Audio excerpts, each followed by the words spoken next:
आइए जानते हैं श्री राधा रमन लालजू कैसे प्रकट हुए। चैतन्य महाप्रभु ने श्री गोपाल भट्ट गोस्वामी जी को सपने में दर्शन दिए और कहा कि तुम नेपाल की गंडकी नदी में जाओ, वहां तुम्हारा कोई इंतजार कर रहा है। उनकी इस बात का पालन करते हुए गोपाल भट्ट गोस्वामी जी अगले दिन नेपाल पहुंच गए। वहां पर जाके उन्होंने स्नान करने के लिए जैसे ही स्नान पात्र नदी में डाला, वैसे ही 10-15 शालिग्राम उनके स्नान पात्र में आ गए। उन्होंने सोचा कि गंडकी नदी में तो शालिग्राम, जो कि भगवान विष्णु का स्वरूप है, वो तो मिलते ही हैं। तो उन्होंने दोबारा से उन्हें पानी में डाल दिया। जैसे ही उन्होंने दोबारा नहाने के लिए स्नान पात्र डाला, वैसे दोबारा से वो सारे शालिग्राम उनके स्नान पात्र में आ गए। ऐसे ही लगभग 4 से 5 बार ऐसा हुआ। फिर उन्हें याद आया चैतन्य महाप्रभु की कही हुई बात, कोई तुम्हारा वहां पर इंतजार कर रहा है।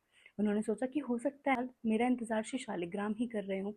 उन्होंने उन सारे शालिग्राम को इकट्ठा किया और उन्हें अपने साथ वृंदावन ले आए। गोपाल भट्ट गोस्वामी जी वृंदावन में उनकी सेवा कर रहे थे। अब सेवा करते हुए वहां पर एक व्यापारी आया जिसने कहा कि गोस्वामी जी, मैं वृंदावन के सभी ठाकुरों को वस्त्र और आभूषण अर्पित करता हूँ, तो ये आपके ठाकुर जी के लिए हैं। अब गोपाल भट्ट गोस्वामी जी कहने लगे कि मैं तो सेवा श्री शालिग्राम की करता हूँ, मैं इन्हें कहाँ पहनाऊंगा, ये गहने, ये वस्त्र। तो उसने बोला कि कोई बात नहीं, फिर भी आप इन्हें रख लीजिए।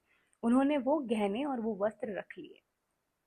अब शयन सेवा चल रही थी, शयन मतलब सोने की सेवा। तो वो उन्हें सुला रहे थे और सुलाते सुलाते उनके मन में आया कि काश मेरे ठाकुर जी के भी हाथ, कान, नाक, मुंह, पैर सब होते, तो मैं भी उनका सुंदर श्रृंगार करता, उनको अच्छे से कपड़े पहनाता।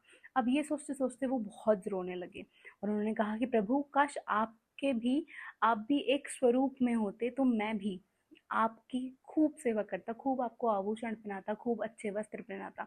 और ये कहते कहते वो उन्हें शयन करा के सोने के लिए चले गए। ठाकुर जी से ये नहीं देखा गया। अगले दिन गोपाल भट्ट गोस्वामी जी उठे और अपनी नित्य सेवा करने लगे। नित्य सेवा करने के लिए जैसे ही वो शालिग्राम जी को उठाने गए, वैसे ही उन्होंने देखा कि एक शालिग्राम वहां से गायब थे। दामोदर शालिग्राम।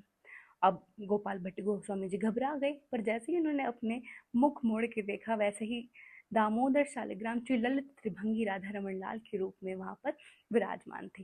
गोपाल भट्ट गोस्वामी जी की आंखों से आंसू रुक नहीं रहे थे। ठाकुर जी ने कहा कि ले गोपाला, मैंने ले लिया वो रूप जो तू चाहता था, और आज से अनंत तक तू और तेरे होने वाले बच्चे ही मेरी सेवा करेंगे।